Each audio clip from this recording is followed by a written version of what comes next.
Bismillahirrahmanirrahim. Assalamualaikum warahmatullahi wabarakatuh.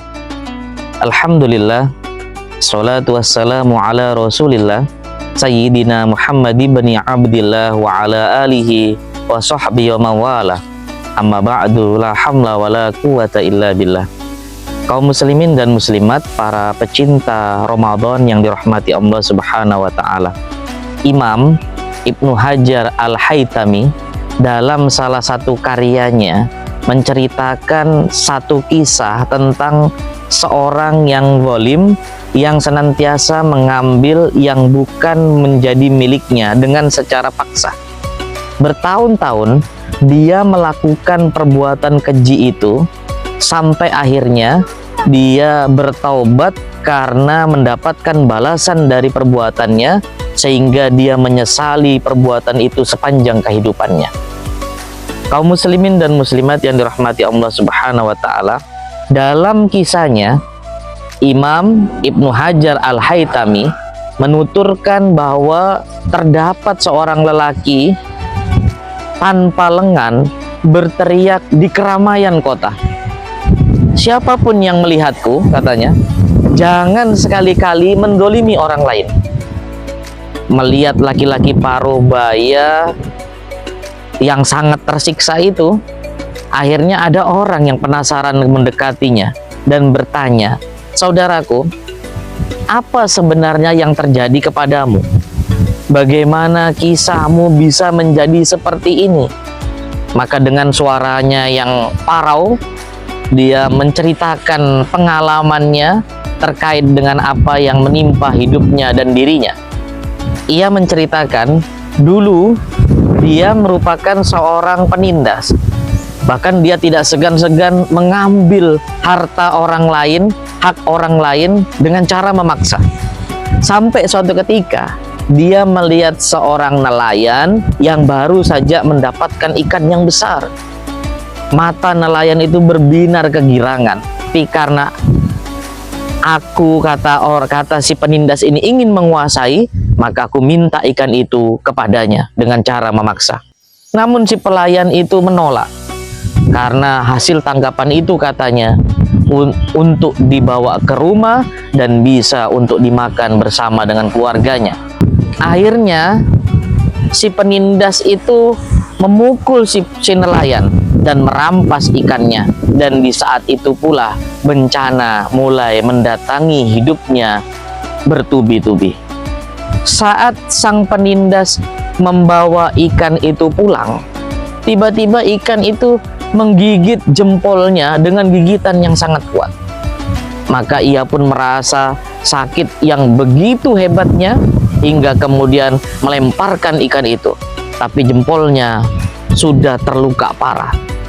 Dan pada malam harinya rasa sakitnya begitu hebat sehingga dia tidak bisa tidur. Tangannya membengkak, tubuhnya mengalami demam. Maka keluarlah ia mendatangi seorang dokter dengan tujuan ingin pergi berobat atas penyakitnya, sehingga itu bisa segera disembuhkan. Namun ketika dia bertemu dokter itu mengatakan kepadanya, ini adalah awal dari gangrene, yaitu kondisi matinya jari tubuh akibat tidak mendapatkan pasokan darah yang cukup. Kau harus memotong jarimu, jika tidak maka seluruh tubuhmu akan mati kemudian membusuk. Kaum muslimin yang dirahmati Allah Subhanahu wa taala, maka dengan berat hati dia memotong jarinya. Tapi bencana belum berakhir, rasa sakit itu menjalar ke telapak tangannya. Maka sang dokter mengatakan, potong telapak tanganmu. Kalau kamu tidak melakukan, maka bisa mematikan dirimu. Maka dengan terpaksa dia memotong telapak tangannya. Namun rasa sakit ini seperti kutukan yang tidak berkesudahan. Rasa sakitnya menjalar hingga ke bagian siku tangannya. Maka kata dokter, potong tanganmu sampai sikumu.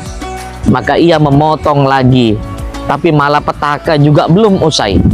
Rasa sakit itu sampai ke lengan atasnya, bahkan hingga seolah-olah membakar dagingnya. Maka kata si dokter, potonglah seluruh lenganmu. Kalau kamu tidak melakukan itu, kata dokter, maka kamu akan mati. Akhirnya dengan putus asa, dia memotong seluruh tangannya. Setelah kejadian itu, seorang bijak datang menemuinya dan berkata, seandainya sejak hari pertama kali rasa sakit itu menimpamu, kemudian engkau segera kembali kepada si nelayan ikan itu, lalu meminta kehalalannya dan keridhoannya, maka engkau niscaya tidak akan mendapati tanganmu dalam keadaan terpotong sampai saat ini. Maka sekarang datang kepadanya, minta keridhoannya, sebelum rasa sakit itu akan mematikan seluruh tubuhmu. Mendengar nasihat tersebut, maka ia pun bergegas mencari si nelayan itu dengan penuh penyesalan. Ketika ia bertemu, dia jatuh tersungkur, menangis, mencium kakinya si nelayan, kemudian berkata, demi Allah, maafkan aku. Sang nelayan terkejut. Siapa kamu? Tanyanya. Aku orang yang merampas ikanmu dulu, kata lelaki itu sambil menunjukkan tangannya yang sudah hilang. Melihat keadaan itu, sang nelayan langsung menangis dan berkata, aku telah memaafkanmu. Maka lelaki yang tangannya sudah tiada itu berkata lagi, apa ya doa? Apakah kamu pernah mendoakan keburukan untukku? Maka sang nelayan mengangguk dan berkata, iya, aku pernah mendoakanmu dengan doa berikut ini. Allahumma hada taqawwa ala biquwwatihi ala du'fi. Ya Allah, orang ini menindasku dengan kekuatan atas kelemahanku. Wa akhadha minni ma razaqtani zulman, dan dia telah mengambil daripada aku rizkiku dengan cara mendolimi aku. Fa'arini fihi kudrotak, maka hari ini ya Allah, perlihatkan kekuasaanmu atas dirinya. Kaum muslimin dan muslimat pecinta Ramadan yang dirahmati Allah Subhanahu wa taala, mendengar jawaban itu, lelaki itu pun menunduk sambil menangis sejadi-jadinya, kemudian berkata dengan penuh penyesalan, Allah telah menjawab doamu dan sekarang aku bertaubat kepadanya. Aku tidak akan lagi berbuat zalim kepada siapapun, menindas dan mengambil hak siapapun juga.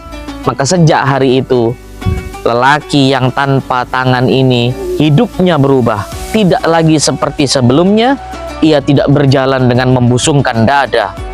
Matanya tidak lagi pernah memandang rendah kepada orang lain, karena tubuhnya sudah menjadi pengingat baginya atas keburukan-keburukan perilaku yang dikerjakannya di masa lalu. Dan kisah ini disampaikan dan diabadikan oleh Imam Abul Abbas Ibnu Hajar Al-Haytami yang diabadikan dalam kitabnya Az-Zawajir an Iqtirafil Kabair. Dari kisah ini, para kaum muslimin dan muslimat, terdapat banyak pelajaran berharga yang bisa kita petik di dalamnya, bahwa setiap kezaliman yang dikerjakan akan mendapatkan balasan yang setimpal, baik balasan itu adanya di dunia maupun di akhirat kelak. Kisah ini menjadi cermin bagi kita bahwa kita harus berhati-hati dalam bertindak, beramal, dan melakukan sesuatu apapun. Jangan sampai perbuatan-perbuatan kita yang menyangkut hakul adami, hak sesama manusia, justru menjadi asbab celakanya kita dalam menjalani kehidupan. Mari kita jauhi hal-hal yang dapat mendolimi orang lain, termasuk kita berdoa kepada Allah supaya kita dijauhkan dari orang-orang yang zalim. Wahdini wa najjini minal qaumil zalimin. Demikian apa yang dapat kami sampaikan, semoga bermanfaat. Wallahu a'lam bishawab.